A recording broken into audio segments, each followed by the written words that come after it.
semuanya, hari ini kita akan belajar tentang whole of government. Nah, sebelumnya kita harus mengenal dulu apa itu whole of government. Whole of government atau biasa disingkat WOG adalah pendekatan penyelenggaraan pemerintahan yang menyatukan upaya-upaya kolaboratif pemerintahan dari keseluruhan sektor dalam ruang lingkup koordinasi. Biasanya meliputi kebijakan pembangunan, manajemen program, dan pelayanan publik. Pengertian WOG lebih rincinya yaitu dari yang paling kerucut adalah menekankan aspek kebersamaan dan menghilangkan sekat-sekat sektoral. Nah, pelaksanaannya ini bisa menggunakan pendekatan formal atau pendekatan informal untuk mencapai tujuan bersama dan sebagai respon terpadu pemerintah terhadap isu-isu tertentu yang dihadapi oleh negara kita. Ada dua faktor yang membuat mengapa WOG ini penting pelaksanaannya. Yang pertama adalah faktor eksternal dan yang kedua adalah faktor internal. Yang termasuk ke dalam faktor eksternal adalah harapan masyarakat birokrasi untuk kesejahteraan bersama. Kemudian juga paradigma good governance, new public service, dan MDGs. Kemudian yang termasuk dalam faktor internal adalah fanatisme kedaerahan, conflict of interest, dan ego sektoral. Ada 5 prinsip dalam penerapan WOG. Yang pertama ada prinsip kolaborasi atau kerjasama, kemudian yang kedua ada prinsip kebersamaan, yang ketiga ada prinsip kesatuan, yang keempat ada prinsip tujuan bersama, dan yang terakhir adalah melibatkan seluruh aktor. Intinya, prinsip WOG ini menekankan pada kerjasama atau saling melengkapi. Beberapa contoh praktek WOG dalam pelayanan publik menurut jenis pelayanannya.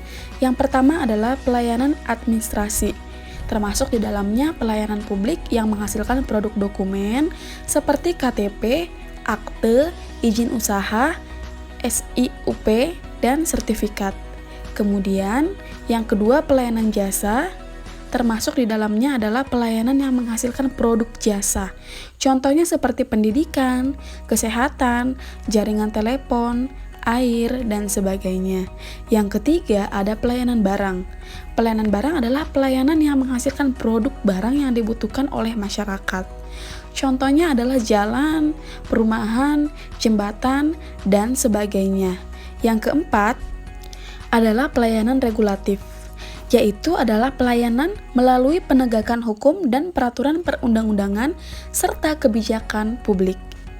Bicara tentang pelayanan publik, kita kembali lagi kepada asas pelayanan publik, yaitu adalah kepentingan umum, kepastian hukum, kesamaan hak, keseimbangan hak dan kewajiban, profesionalisme, partisipatif, persamaan perlakuan, keterbukaan, akuntabilitas, fasilitas atau perlakuan khusus bagi keluarga rentan, ketepatan waktu, dan yang terakhir adalah kecepatan, kemudahan, dan keterjangkauan.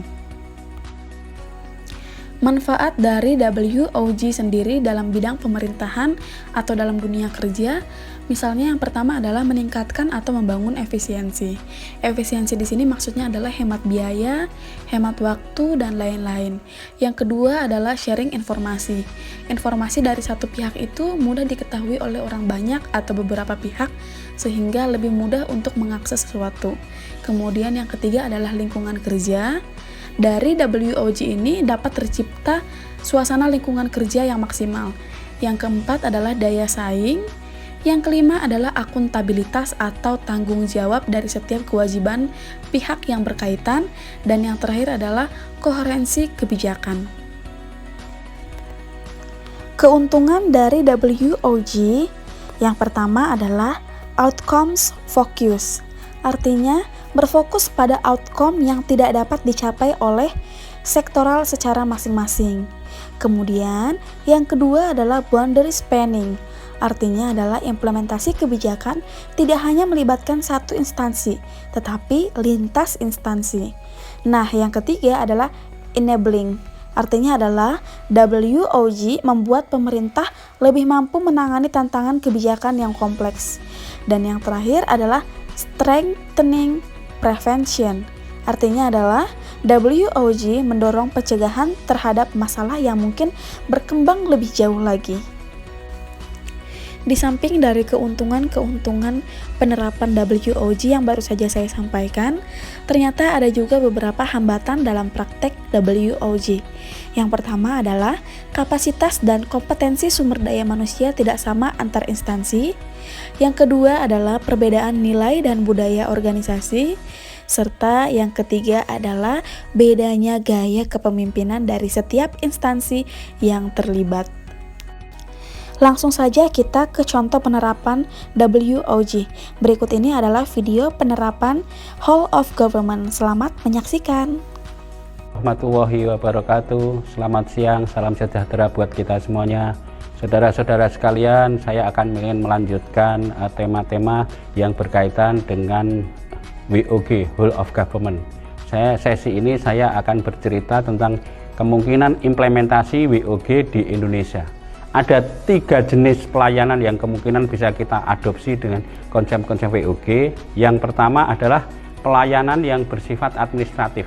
Coba Anda bayangkan kalau pelayanan KTP, data-data itu sudah terintegrasi oleh pemerintah, kemungkinan KTP itu bisa diintegrasikan dengan SIM bisa diintegrasikan dengan kartu kredit, kartu debit, paspor, dan sebagainya. Nah, suatu saat mudah-mudahan kita pada kondisi seperti itu, penyatuan pelayanan seperti itu, dan sangat-sangat integrasi dan bisa terkoordinasi satu dengan sama lain. Pada saat diperlukan tidak perlu bikin fotokopi, hard copy dan sebagainya yang terus terang agak kurang efisien dan kadang-kadang mahal, sangat tidak ekonomis. Yang kedua mungkin jenis pelayanan pengadaan barang dan jasa.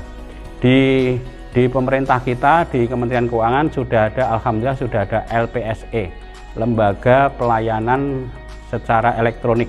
Di sana dipusatkan pelayanan pengadaan barang dan jasa yang dikelola oleh pemerintah, sehingga dengan demikian aturan main, proses dan sebagainya akan terjadi keseragaman.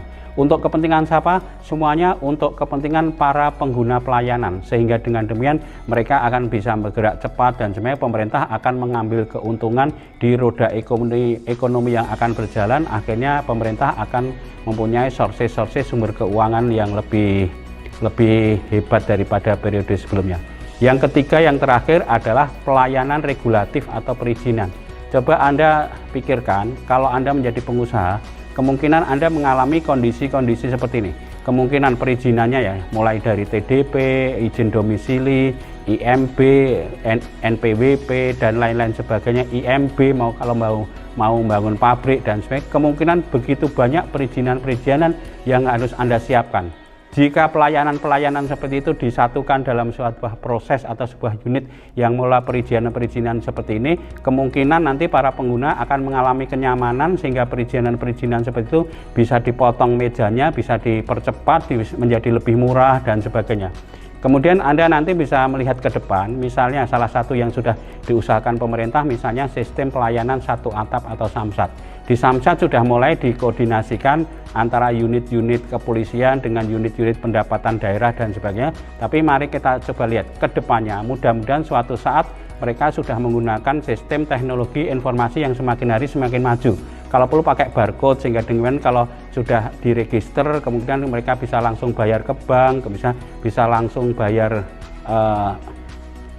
sistem administrasi yang terregister, sehingga dengan hanya dengan menggunakan HP Anda langsung identifikasinya terproses oleh sistem informasi. Akhirnya nanti para pengguna pelayanan akan terbantu untuk lebih cepat, tidak perlu antri berpanjang lebar dan sebagainya, apalagi kalau sistemnya sudah terintegrasi dari persyaratan-persyaratan yang dilakukan, misalnya untuk pengurusan perpanjangan STNK, perpanjangan SIM dan sebagainya.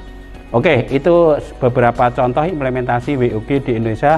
Mudah-mudahan ada manfaatnya. Assalamualaikum warahmatullahi wabarakatuh. Jadi kesimpulannya adalah pelaksanaan WOG ini apabila dipadukan dengan interagensi ditambah kolaborasi yang sangat baik, maka akan menghasilkan solusi yang berkelanjutan, meningkatkan efektivitas, serta menyelesaikan permasalahan dari berbagai aspek.